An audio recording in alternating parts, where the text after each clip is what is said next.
因为柿跟柿谐音，金黄色的柿子会让人们想到事事如意。嗨，大家好，我是拉拉，欢迎来到拉拉的中文课。如果你需要英文和拼音字幕，可以点击屏幕上方。今天我们要说一说中文里的谐音，以及谐音和中国的春节文化、中国人的名字有什么关系。那我们就开始吧。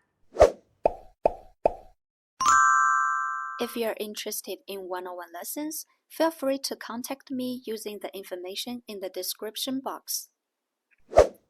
我相信每一个语言都有谐音词，但是谐音在中文里非常普遍。谐音对中国人日常生活的每一个方面都有影响。为什么中文里有那么多谐音词呢？首先，你知道中文有多少个汉字吗？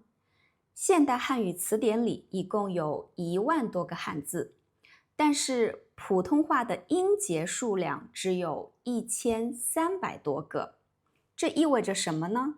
这意味着平均来看，每8个汉字共用1个音节。比如说到，在没有上下文的情况下，它的意思并不清楚，可能是这个到，也可能是这个到。所以中文里的谐音和同音字非常多，这对中国人的日常生活、传统节日、给孩子起名字都有很大的影响。春节以前，人们需要买很多年货，年货包括各种零食、水果和春节装饰。比如柿子，因为柿跟柿谐音，金黄色的柿子会让人们想到事事如意。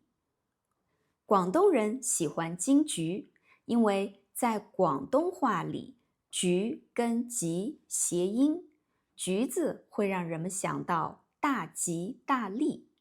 这个橘子能吃吗？来，这个能吃吗？很酸的，哦，很酸。能吃肯定能吃啊，它没有毒的。我们是酸。春节的时候，如果你给你的中国朋友送礼物，可以送给他们苹果、橙子、火龙果这样的水果，因为苹果象征平平安安，橙子象征心想事成，火龙果象征红红火火。人们喜欢这些水果，不只是因为谐音，还因为这些水果是金色的或者红色的。那不能买什么水果呢？一定不要买梨，因为梨跟梨谐音。说到春节，还有一个重要的谐音文化跟福字有关系。人们通常把福字贴在门上、墙上、窗户上或者家具上。在家里，你可以倒着贴，意思是福到了。但是在大门上应该正着贴，因为大门要给人端庄正式的感觉。没有歪吧？没歪吧？没。春节的前一天，也就是除夕，也是非常重要的日子。除夕的晚上，全家人会聚在一起，吃一顿非常丰盛的晚饭。这顿饭叫做年夜饭。在年夜饭里也包含非常多的谐音文化。你知道在年夜饭里一定有什么菜吗？一定有鱼，因为年年有余，是完整的鱼哦，不是那样的鱼。但是呢，人们不能把鱼吃完，因为吃完了就没有鱼。今年我和我的父母不在老家过年，所以我们打算去火锅店吃年夜饭。我们点了生菜，还有豆腐、年糕。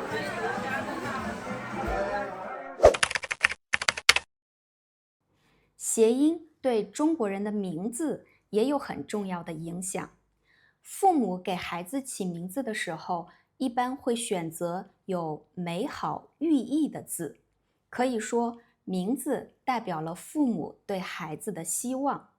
另外，还要避免这个名字跟意思不好的词谐音，比如，嗨，我叫拉拉，你叫什么？嗨，我叫紫藤。紫藤，你的名字很好听哎。紫藤，你姓什么？我姓杜。